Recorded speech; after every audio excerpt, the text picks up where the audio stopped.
What's up? I'm Pete. And I'm Andy. And we're from Fall Out Boy. And you are watching Fall Out Boy TV, presented by Rock Sound.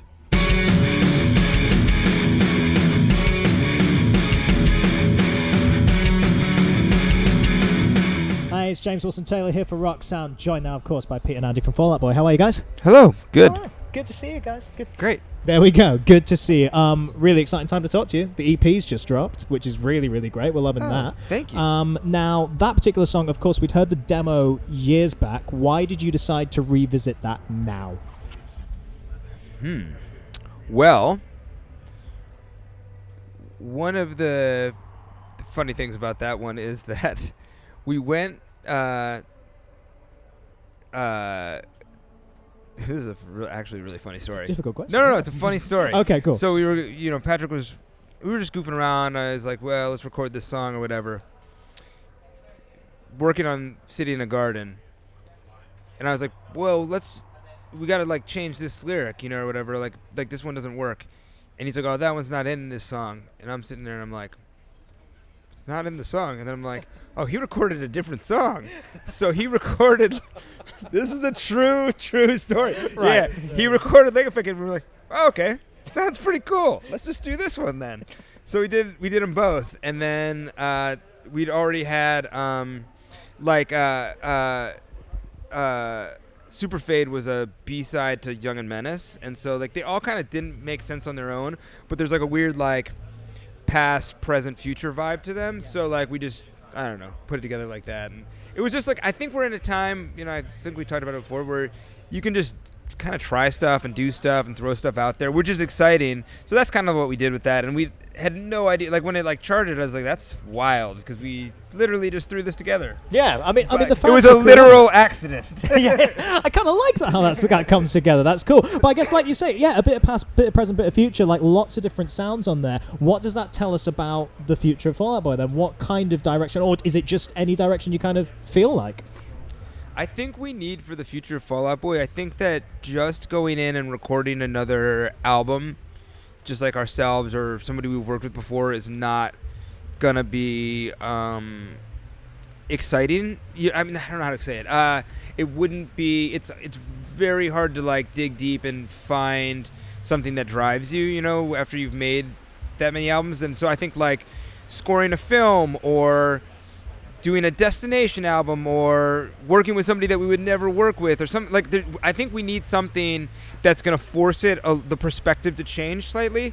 I don't have an idea for it, but I think that's like, honestly, and the accidental nature of this, I think, helped that. Like I think that having something that like throws it a little bit off kilter would be good. Challenge yourself a little bit too, Definitely. Which is nice. No, it's nice to see. I would say last time we chatted, of course, you kind of revealed, semi-jokingly, but you were basically the biggest unsigned band in the world last time we spoke to you. Andy, I think you were going to try and sign your own band for $50 last time we spoke to you, in fact. Yeah, good times. Any progress? Any details? Do you know what future might hold? No progress. We haven't. I mean, sign us, please. We'll send you demos. If anyone's we record things accidentally. No progress in that area. I mean, like the great thing is that I have a label, and so we have a infrastructure to be able to do it. It would be nice to like. What I want right now for Fall Out Boy. In terms of making videos or scoring a film or having a label, I want somebody who like partners with us, who appreciates the vision or has a similar vision, because it's like, whatever, we could like quit doing Fall Out Boy and do something else to like make money or do, you know what I mean? Like I think it's got to be somebody who like we have a mutual vision with, and so I feel like we found that in a partner that we worked with this kid. Brendan Walters for a bunch of our last couple videos and stuff, and I think that he really has like a vision. He actually does like most of the visuals that go on behind us on stage and stuff, and he really has like we have a similar vision. So I think finding somebody, a partner who has that, would be most important to me. That's exciting. And if we can get that $50 check from this guy. Apparently it's still on the table. There we go. And speaking of partners and stuff, we did see a few pictures of you recently, Pete, with our man, Mr. John Feldmann, in the studio doing something. What can you tell us about what's going on there? Yeah, so the great thing about John is we weren't working on Fall Out Boy stuff. We just went into the studio and like I live like 20 minutes from him. So John is like the kind of guy that like our kids are a similar age. So we'll go hang out. The kids will hang out. We'll write a song in like 45 minutes and then Amazing. try to figure out who the song is for or whatever. So I don't think that one that we wrote was for Fall Out Boy, but we'll see who it's for, I guess. Interesting. All right, we'll watch this space for that one. I did want to get your take, guys, because there's a little anniversary coming up that I did want to remind you of. Of course, Folie À Deux, turning a decade old. Yeah. Very Very important album in your discography. Memories, how do you look back on that particular album now, a decade on? Do you want to go first or you want me to go first? You can go. Okay. I want both. Yeah. So, like, for me, it's like a two-part thing. Like, there's a part of me that, like, it was like, when we were working on the album, it was like right before I was having my first kid, and I think that's like a big precipice, and I didn't really like know what to expect, and I had all this excitement, but all this nervousness, and so I think about that a lot. It's interesting, like that record, because the second way I think about it, that record is like more symbolic, not symbolic, but emblematic of the time than the record itself, you know? Right. It's like literally pop music changed from like we play a couple different formats to like we play 4 on the floor dance music.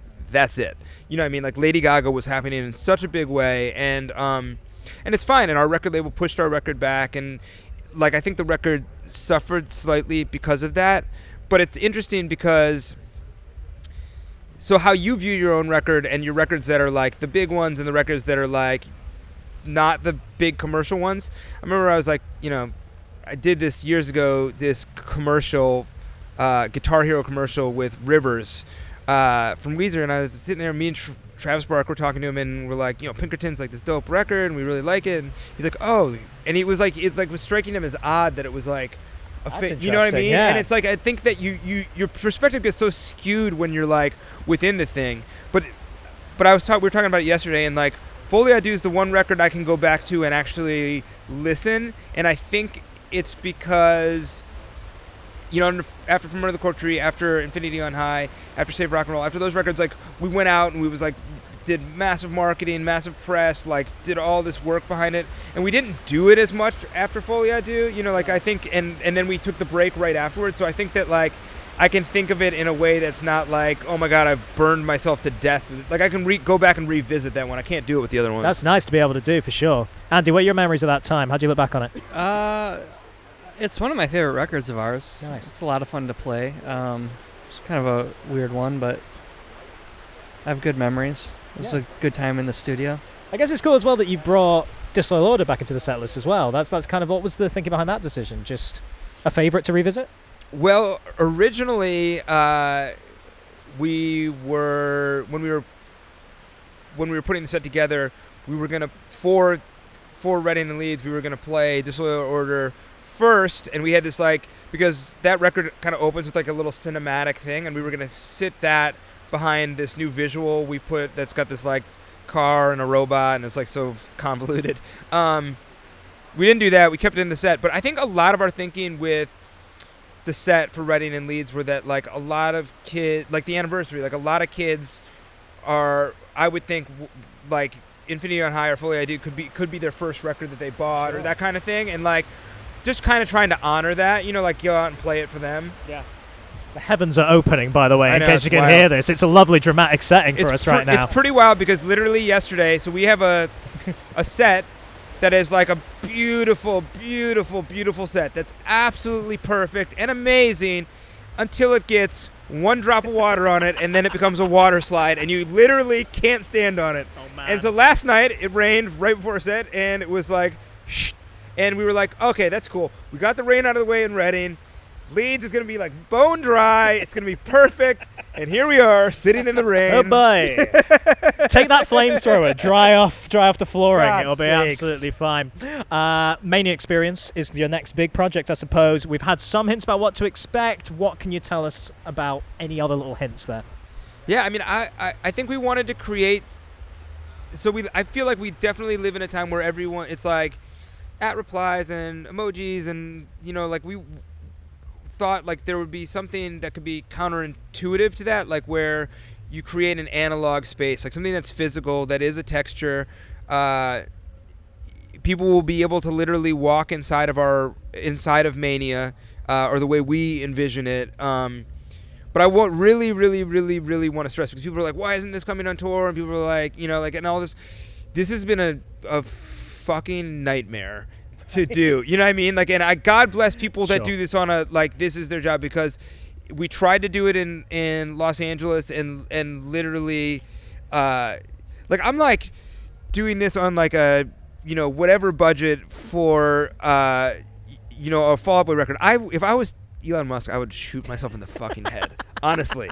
Because it's like just crazy. Like the moving parts on something this small are crazy. So if people are in the area, you should come to this, because I think it's going to be very hard for us to recreate that. Wow. If not, I am sure that people will Instagram Live it, and you can FaceTime your friend, and it will be an experience that everyone can have. It will live online. Check it out. Final question, boys.